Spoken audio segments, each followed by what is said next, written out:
Não diga para as pessoas o que você sabe. Sim. Mantenha-as pobre. Meu pai era chefe de educação, PhD, essas coisas. Eu fui para casa e perguntei, por que a gente não aprende sobre dinheiro na escola?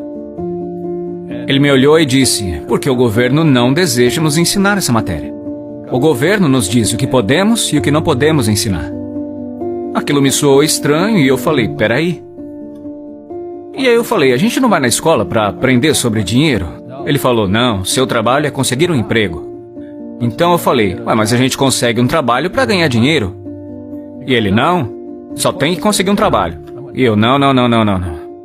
O propósito de trabalhar não é ganhar dinheiro? E ele respondeu, é. Eu perguntei, ué, por que a gente não aprende sobre dinheiro então e pula a parte do trabalho?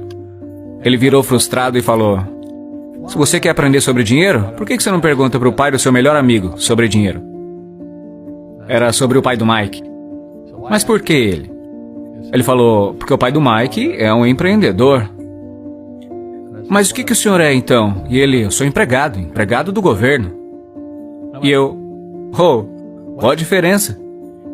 Ele falou, a diferença é que o empreendedor tem que saber sobre dinheiro, ou então não vai ser mais um empreendedor.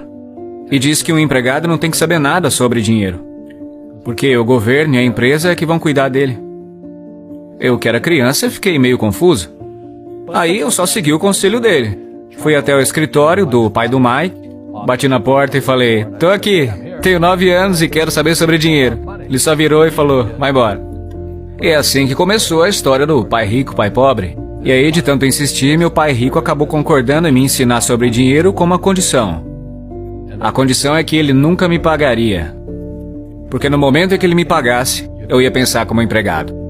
E essa é a armadilha. Empreendedores trabalham para ser livres. E aquilo, no alto dos meus 9 anos, deu um bug na minha cabeça. Ele falou, nunca queira uma folha de cheque, meu filho, entendeu? Ok, entendi. Ele virou e falou, como é que eu ganho dinheiro?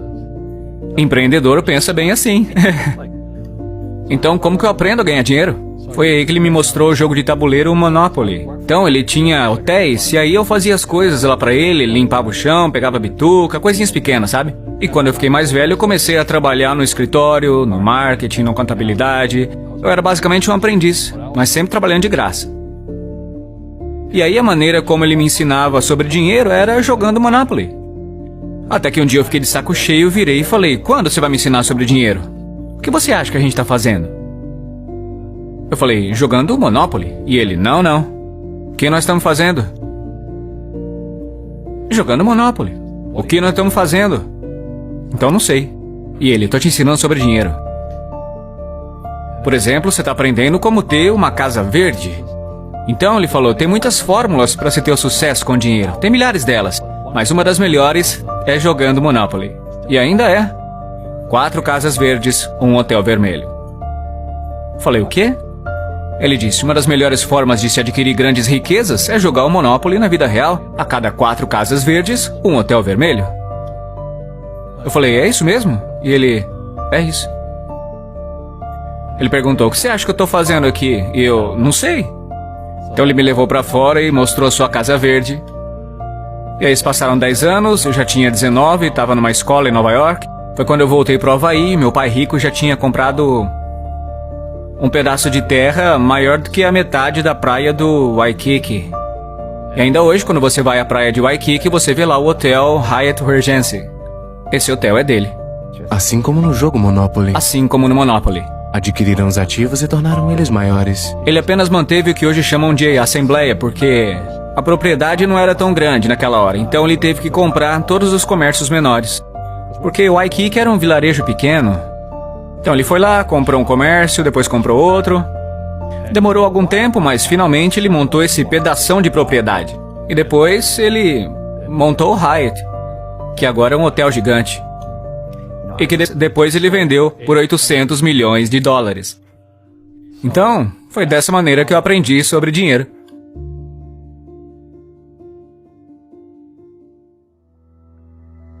Eu tive alguns problemas financeiros. Teve gente que me apunhalou pelas costas.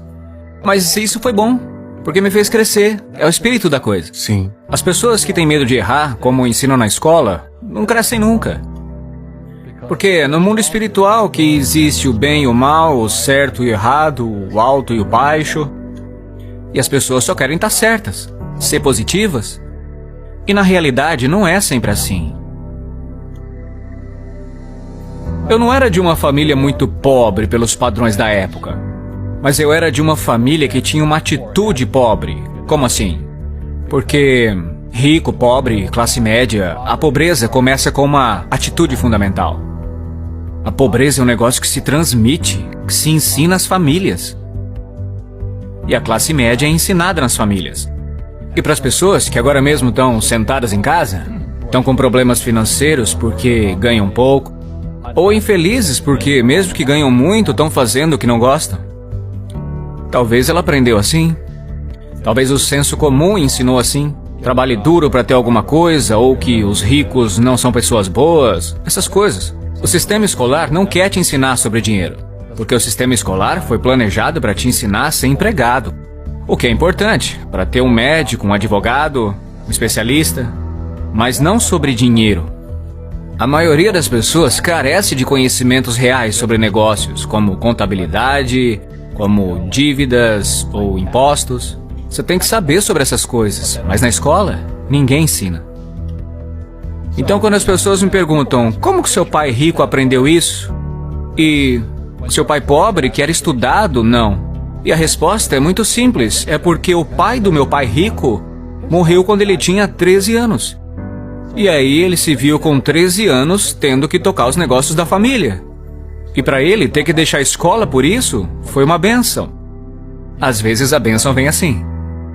No começo pode parecer algo de muito ruim, mas depois se torna uma bênção.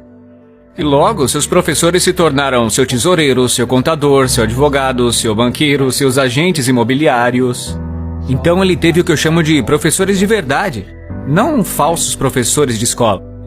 A maioria dos professores na escola não seguem a ética, ensinam matérias que, na verdade, eles não praticam. Uma vez eu perguntei para um professor, falei, professor, estou no meu 3º ano de cálculo e esse negócio de força dos materiais. Será que eu vou usar isso algum dia na vida? Ele virou e falou, não. Entendeu? Então, por que você ensina? Ele falou, porque me pagam. Mas você já usou alguma vez? Não. Então, se eu posso dar um conselho para as pessoas, o que eu quero dizer é, busque professores de verdade mesmo, e não professores de mentira. E um professor falso é aquele que não faz o que ensina. E um professor de verdade faz o que ensina todo dia.